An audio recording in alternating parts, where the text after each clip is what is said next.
This is the real deal, man. This is nomad life.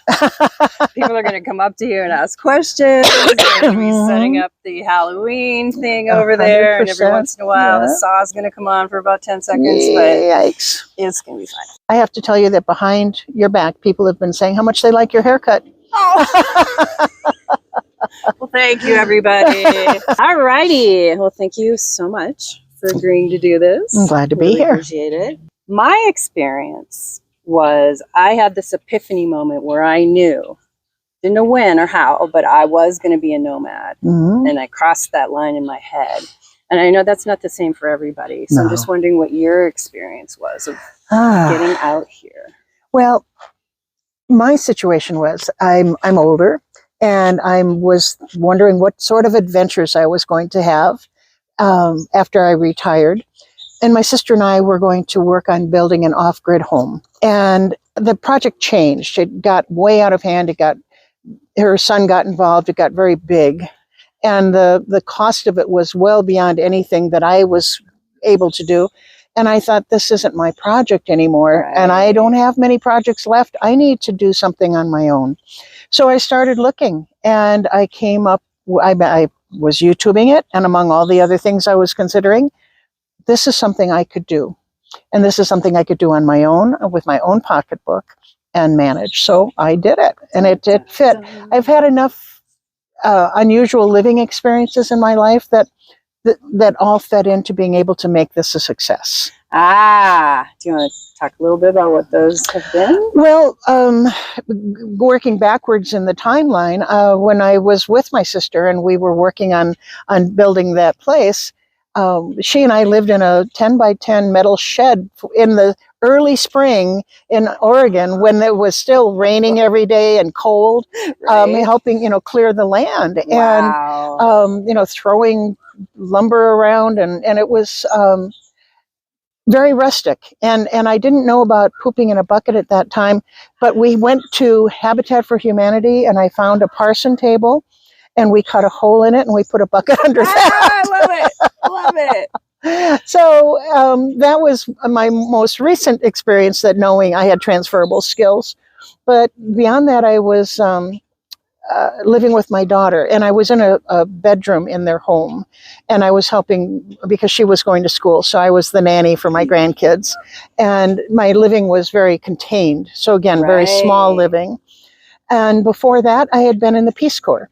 And so I was used to not having regular access to water, and plumbing was hit and miss. So, and just being able to adapt, you step off the edge of the cliff and you don't just survive, you thrive. And I knew I could do it. So those are the things that gave me confidence. Yes. Yeah. That's key, because probably most everybody could do this. Yeah. Oh, without a doubt. Yeah. How did you decide about Domicile? Because that's something nomads need to think about. How did that progression work for you? Yeah, so much of that happened with Bob Wells, because he showed us, just as I came out, how to do it in Pahrump, Nevada.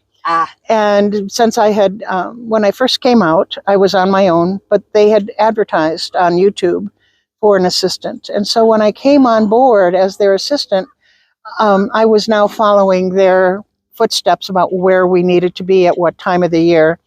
And Pahrump made ultimate sense. So it was a piece of cake, easy peasy. Okay, yeah. So you pretty much did that from the very beginning. Right. And no worries about income tax, state tax, which is nice. Yeah. Deciding on a rig, how did that go? I feel like I really didn't have a brain cell in my head, because I just did what I was told. I watched YouTube, and get that van. And they would say, get that van, get one of these 2 engines, and away you go. And I did it. And when I didn't know, I haven't bought many vehicles in my life, so I didn't know what I could afford being retired. This is before the lockdowns. Yes, this is early 2018, and so I knew I needed to get a Chevy van. I found one 3 hours from my home. Before I bought it, I called Fiberine in Wilmington, California, for the topper, to get the high top on it. And the thing is they had like a 2-month waiting list. So I actually contacted them before I purchased before I even knew what van I was going to buy, actually. Oh, that's a good strategy. And so like a week after I got the van, my appointment came up and I could go down and get it. Did you know before you launched what kind of traveler you would be? And has that changed since you've gotten out here? You know, it has not changed. And I had in my mind that I would be boondocking completely. I would be using solar, and I wouldn't be doing any stealth. I wouldn't be doing any of that. It would be really, and I didn't know how much I would be moving or traveling, because that would depend on my work with HOWA. But before I knew I was with HOWA, I didn't know either. I was going to have to figure that out, but I knew that I wasn't going to pay to camp. And I've been fortunate that way. I did stay at a campground in Medford for, I think, 2 nights because of the way the timing worked out, and that's what I did. But other than that, I've been very pristine. It was my idea of what a nomad is. A nomad is that. Exactly. I have a very narrow definition in my mind. Yeah, my first inclination is no, I don't want to pay. There have been times when I did, but it's like, okay, that's going to be the 5 times on my hand. I'm going to count. So what has been the easiest aspect of being a nomad for you to sort out being in your rig, and what's been the most challenging? The easiest, how easily it was to adapt to that amount of space, and how well the van fit me and my needs. I haven't changed. I've been able to stay with it for the 6 years I've been on the road. And I'm very comfortable in it. And I was surprised that even though I haven't really ever built anything in my life, that I was able to build it out myself. It's extremely rustic. I didn't use good wood because I assumed I was going to mess it up. And it was fun to see the inventive ways I created to make things. And it probably took 3 times as long, because I would build it, I would think it through, I'd build it, I'd have to take it out, modify it, put it back in, and I'd take it out and make some adjustments. So it probably got built at least 3 times. But it wasn't, it wasn't frustrating, and it wasn't. No, it's fun to figure that stuff out, right? It was. And I've noticed that with other women, particularly coming out on the road, that are doing it themselves. And they come up with wonderful creative ideas because they haven't been taught how to do it. You know? Yeah, we don't have preconceived notions about it. One of the most surprising things for me has been that I'm extremely frugal about things, because now I know how much propane I have. That means I know how much fuel I've got to cook. And I know how long I want it to last. I know how much water. It's not like it's an endless supply coming out of the faucet. It's really about knowing I've got, I carry 20 gallons of water when I'm full. And I know, that how long it's going to last me. So it's been that, as far as the actual living aspect of it, because I know I have finite resources, how much that awareness has made me so sparing. When I want to make a cup of coffee, I don't boil a pot of water. I bring it up to temperature. I bring it up to be hot enough, because if I would make it to boiling, I've got to let it cool off before I can drink it. So I don't go that far, because it's saving me fuel and time and whatever. So that surprises me, that I have, and I love how it puts me in touch. It makes my life so much more real, because there's not this layer between me and, like you go to the grocery store and you see hamburger there, and you buy hamburger and you go home and eat it. But did you realize it came from a cow? Do you realize it got slaughtered? It went on a truck and it came to this, wrapping, and then it got to the store. It's so far removed, life becomes removed. This lifestyle, the surprise for me is how it has become so real. How did you go about finding a comfortable sleeping setup? Oh, I knew that I wanted to have the way my van is set up. I have a 19-inch garage in the back, and I knew to do that I wasn't going to be using that for egress, and so it meant that I wanted my bed across. And it was wide enough I could do that. So if I really stretch and point my toes, I can feel both walls. But I don't sleep like that, so I'm fine. And I knew absolutely I didn't want to have to make my bed up every night. The idea of having to take your table down and blah, blah, blah, no way, no. So my bed is constantly there. I can flop down on it in the middle of the day and it's no biggie. And so sleeping crosswise. I have had some iterations of what to sleep on. Thing like that. Upholstery foam? Yeah, it's upholstery foam. Yeah. And it's like 4 inches. Yeah. And now that's the foundation. And then I have 3-inch memory foam on that.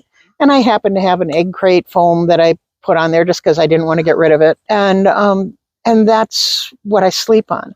But it took me probably 3 different ways I don't even remember what the others were before I came to that. It's important for people to give themselves permission to go through that process because you're not going to hit it the first time. And everybody's body is different.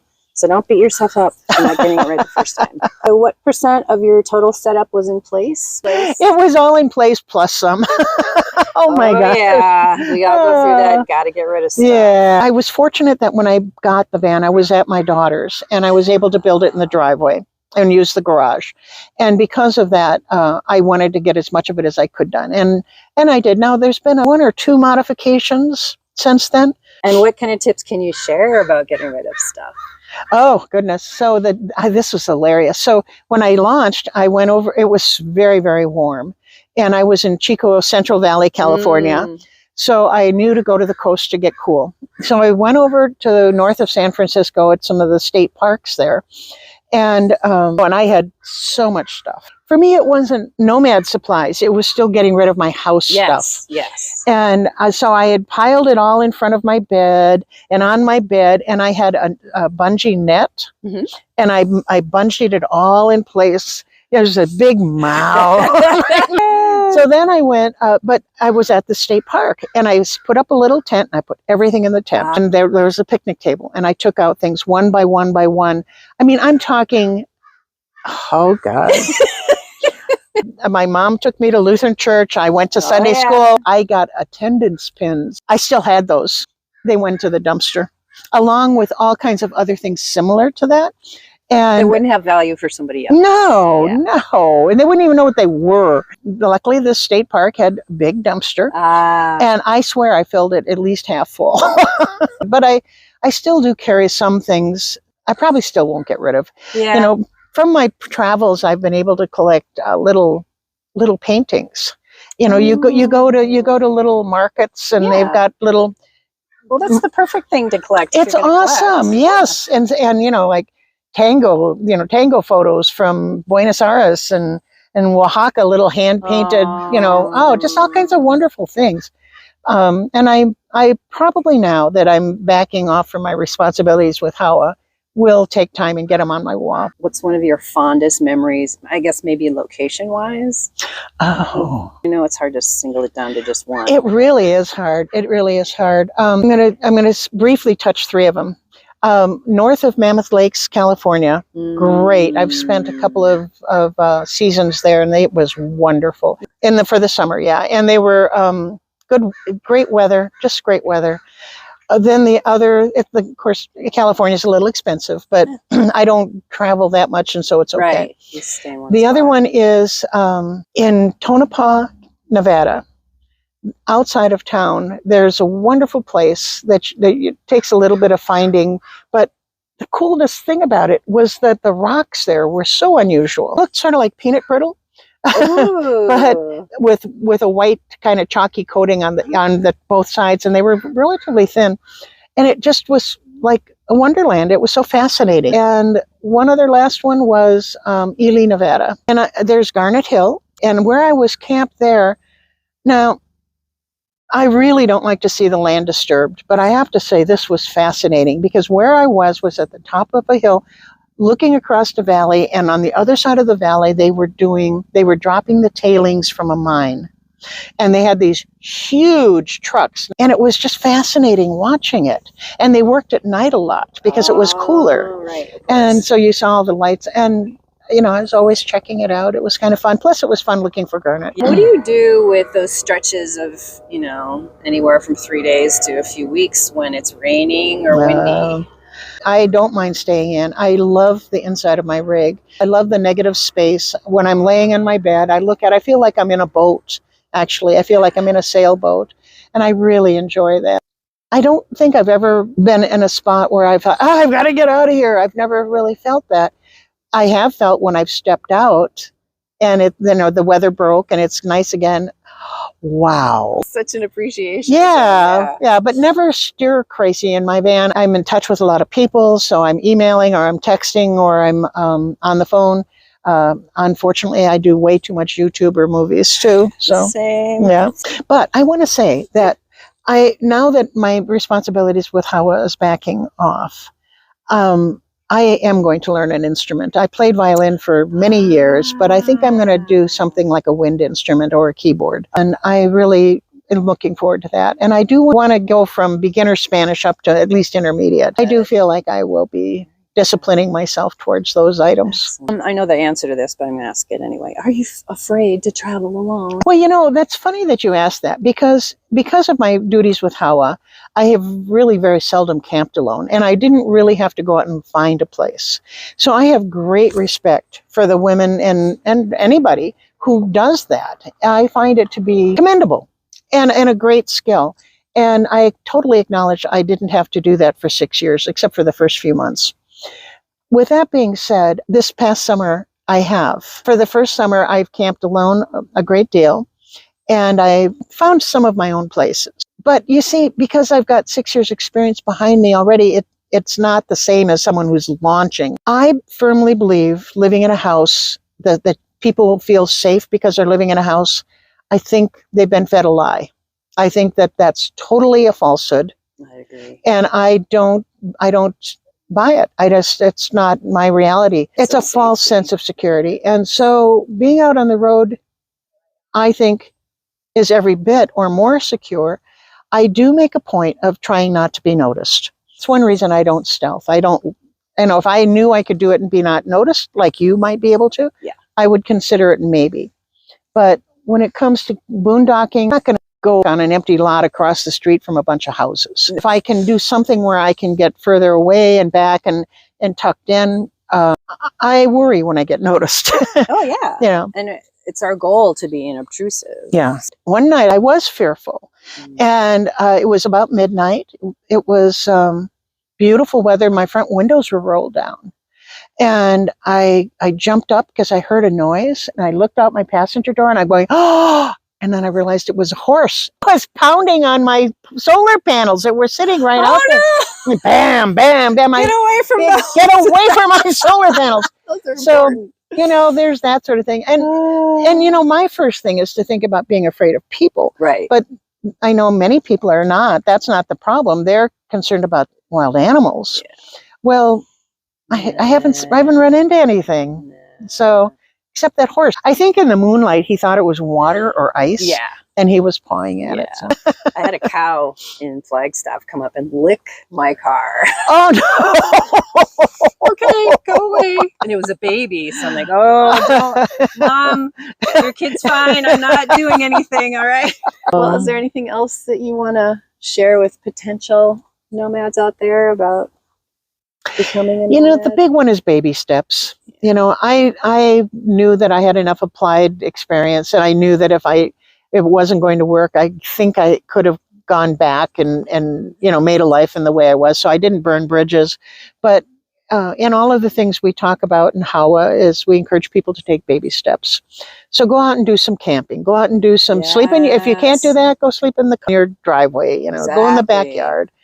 If the worst comes to worst, tape off an area in your house that's the size of your rig, and then try that. See if you can do it without the bathroom, without your kitchen. And know that there's always a Walmart. You're not going to called stores. Yes, you're not going to the moon. You're just going to another town. Well, thank you so much. You bet. Appreciate Thank you. The time. I know your world is busy right now. You're about to go embark on another adventure, right? I am. So thank you very much. You made this very pleasant. You. Yeah. Good. See Bye, all.